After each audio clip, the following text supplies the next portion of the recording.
बच्चों, अध्याय 8 विज्ञान शरीर में गति, इसके हम प्रश्न उत्तर आज करेंगे। पिछले बार मैंने आपको कुछ वीडियो दिए थे और आज हम इसको करने वाले हैं। प्रश्न उत्तर पहला है खाली स्थान। रिक्त स्थानों की पूर्ति कीजिए। अस्थियों की संधियाँ शरीर को खाली स्थान सहायता करती है। किस में सहायता करती है? संधियाँ गति करने में। क्या आएगा वहाँ पर? गति।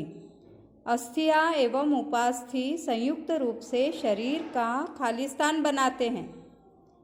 अस्थि और उपास्थि, अस्थियाँ तो कठोर होती है और उपास्थि नरम होती है। कान और नाक की जगह पर उपास्थि पाई जाती हैं। तो ये हमारे शरीर को क्या करते हैं? शरीर का खाली स्थान बनाते हैं, कंकाल बनाते हैं। हड्डियों के ढांचे को क्या कहते हैं? कंकाल। कोहनी की अस्थियाँ खाली स्थान संधि द्वारा जुड़ी होती हैं।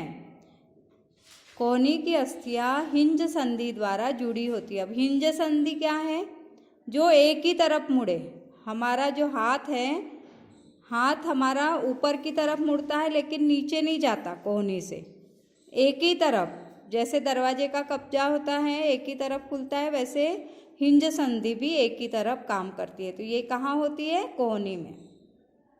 गति करते समय खाली स्थान से संकुचन से अस्थियाँ खींचती है।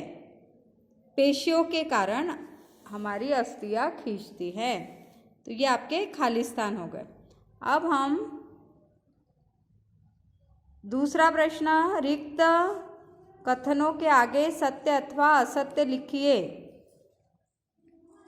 सभी जंतुओं की गति एवं चलना बिल्कुल एक समान होता है। यह असत्य है, क्योंकि केचुआ, सांप ये कैसे चलते हैं बेटा?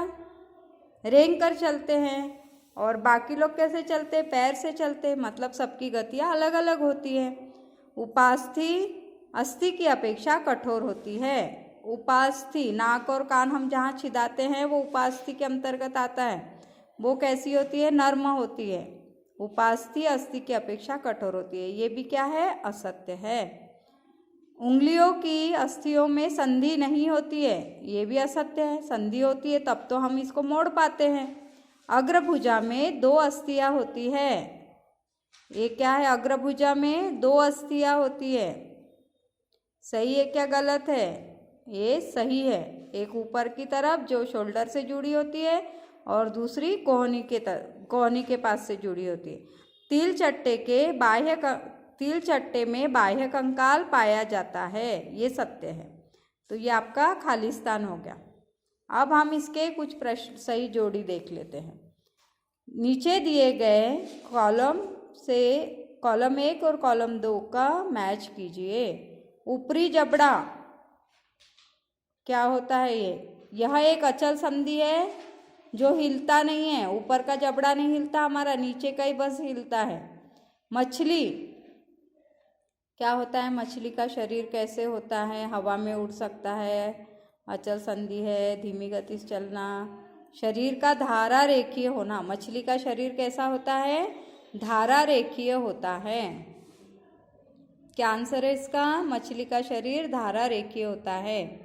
पसलियाँ क्या है? पसलियाँ जो हमारे छाती में जो हड्डियों का ढांचा होता है उसे हम क्या कहते हैं? पसली कहते हैं। इसका क्या आंसर आएगा? ये काय की सुरक्षा करती है? ये हृदय की सुरक्षा करती है। पसलियाँ हृदय की सुरक्षा करती है। तो ये सही हो गया। घोंगा क्या है? शंख के अंदर जो कीड़ा रहता है उसको क्या बोलते हैं हम? घोंगा। तो इसका उत्तर क्या रहेगा? बहुत धीरे चलता है क्या? कि एक अचल संधि है? इसका उत्तर है बहुत धीमी गति से चलता है। और तिल चट्टा अभी हमने पढ़ा था, इसका क्या होता है? बाह्य कंकाल होता है। इस तरह से आपका ये सही जोड़ी भी हो गई। अब हम प्रश्नों के उत्तर देखेंगे।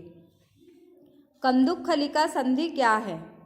एक अस्थि का गेंद वाला गोल हिस्सा होता है जो कटोरी रूपी गुहिका में धंसा होता है और इसे हम कंदुक खलिका संधि कहते हैं।